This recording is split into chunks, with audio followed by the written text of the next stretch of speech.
Hello and welcome back to another interview at the World Blockchain Summit, Day 2, Dubai. I'm Adel, the host, founder and CEO of Traders Brawl, in collaboration with Web3 TV. Today, I'm going to be interviewing Roan from Bricks crypto exchange, which I think it's not a crypto exchange, it's a real estate tokenization exchange. Is that correct? That's exactly right. Right. Yeah. And before we get to that, I just want to interview, I just want to show, for those who are joining, please welcome, and for those who are already joined, welcome back.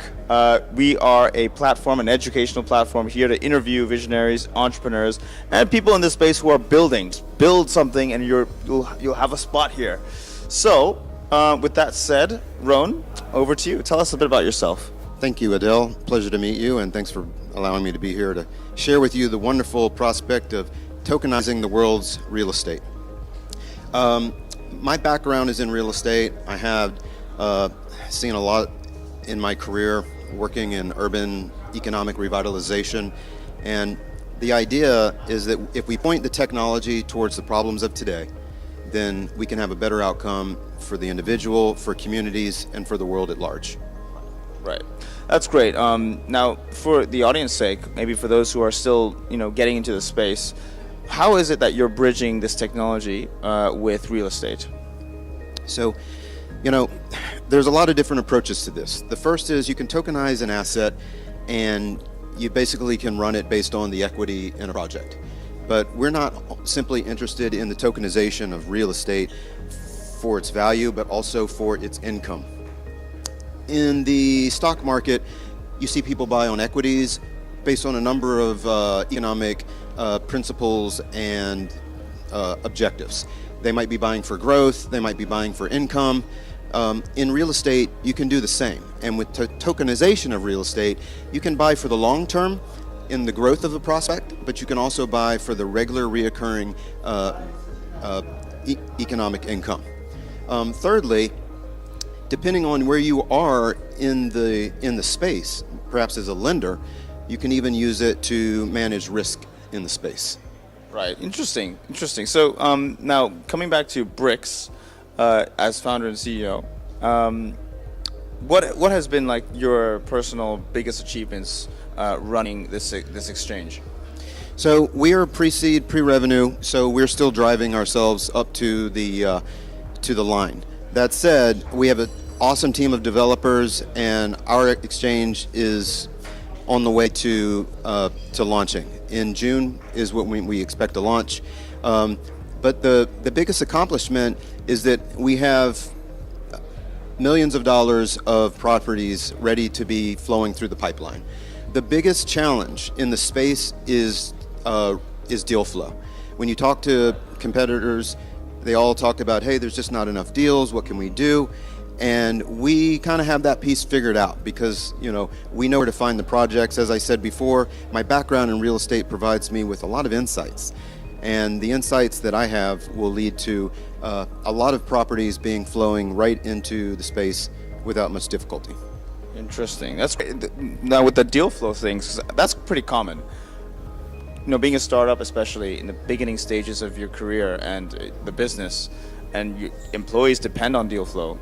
How do you get deal flow when you're still new? It's kind of like a chicken and egg situation. Like you're new, but at the same time you need money, but you need money because you're new. You know what I mean? You're right. So it's a bit of a hat trick because you have to be able to, as you said, produce the chicken with the egg. So our approach is simple. We're looking at the cycle of the real estate market, where we are currently. It's no secret that office spaces are mostly empty nowadays due to a post-pandemic world. And so it's a simple exercise. Today we have people who want to buy a property, but they don't have access to it because the interest rates are high and the availability of assets is limited, while at the same time, ironically, we have empty spaces. So, without giving away too much, I'll just say that there's a way to rectify, to resolve that issue by simply repositioning current stocks of real estate in the market. Repositioning, I mean, by taking something from one use, perhaps the highest best use of this building at one point was office space, but maybe today it's residential. So there's a lot of different things that you can do, but that's certainly what we're looking at. Interesting. And like you said, you're pre-seed. You're looking to raise capital? Are you looking to get that first seed round? Is that going to be this year? When are you looking to have We're that? looking to have that happen this summer because, we're not a typical technology company because we're able to leverage the fact that we're in real estate. And with my background in it, I know how to create deals. So we'll be able to de-risk the investment in our company by virtue of the fact that we will leverage up in getting control of real estate. We have the opportunity to buy tranches of assets, mostly in the distressed sector, and that of course is going to attract VC capital because we've de-risked it at that point. It's not based on an idea. It's not even based on a concept. It's real estate. Real. It's real. Right. It's a real world asset. It's a real world asset. But the beauty of this real world asset is it can also produce income. So it's not just something that sits around. Like gold is terrific, but it doesn't produce income. But real estate can do what gold does and more. It can produce a reoccurring cash flow. And just to play the devil's advocate as much as you can, the only challenge with real estate that I hear all the time and time again, is that it's not as liquid as a crypto asset or a stock, which you can just sell directly to a peer. All right, this takes lawyers, it takes time, it takes people visiting the property, wasting agents' time sometimes. You know what I mean? Yeah, that's right. How do you navigate that? Right. Well, in this way, we've turned something that is a weakness into a strength, because what we're able to do is to create more liquidity in real estate by virtue of the tokenization. You're exactly right. If I want to buy a property today, I have to wait 30, perhaps 45 days to close on it. And if you're on the other end of that transaction, you're waiting 30 or 45 days to get your money. But the thing about it is, if you tokenize the asset, it means that you can sell fractional shares of that in the market at any point, at any hour of the day. It's 24/7. It doesn't close on the weekends. And so that will provide liquidity to owner-operators, but it will also provide stability to owners of crypto portfolios. And it's a little bit better than putting it into a USDT or USDC, because rather than being subjected to inflation, it should, as real estate tends to do, increase over time.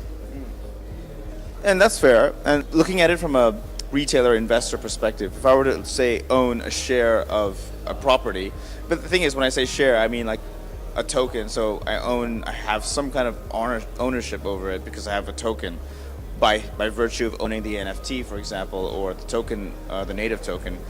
How do I earn passively on it? Because the only way I can earn is if the property itself is being rented or is sold. And when it's sold, it's 100% sold. That's right. That means I need to sell mine. That's right. No, you raise really good questions and concerns. It is a fact that the tokenization doesn't really permit you to have a piece of the property that you can just walk away with at any point. Right. And you can't hold it in perpetuity because your interest in it only exists as long as your interest in really the entity that owns that share of the property. So in that way, it's important for people to recognize that this is not the precise thing as owning real estate. Right. What it does is it creates a derivative of ownership.